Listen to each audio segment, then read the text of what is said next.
আমার ভাইয়েরা, নবী সাল্লাল্লাহু আলাইহি সাল্লামের চাইতে ইতিম অসহায় আর পৃথিবীতে কেউ ছিল না। জোরে বলেন, কেউ ছিল না। নবী ছিলেন দারুণ অসহায়।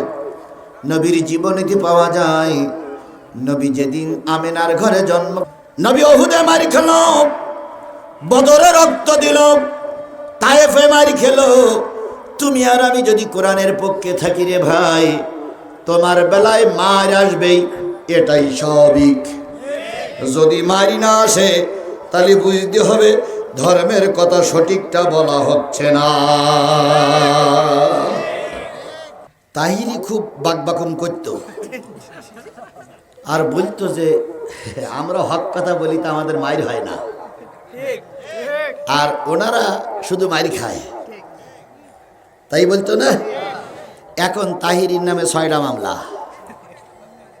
সে এই শোনেন, আরো মামলা হোক, এটা আমরা চাই না। হুজুর মানুষ, বেশি মামলা হলে বিপদ। মামলা আর বেশি দরকার নেই। সেদিন উনি এক মাহফিলে পুলিশ ধরতে গেছে, উনি কাপড় চোপড় খুলিয়ে নদী পার হয়ে খাল পার হয়ে ওই পরে ধান ক্ষেত ব্যাড দৌড়চ্ছে, বলে পুলিশ যেন এদিকে আসে না, পুলিশ যেন এদিকে আসে না।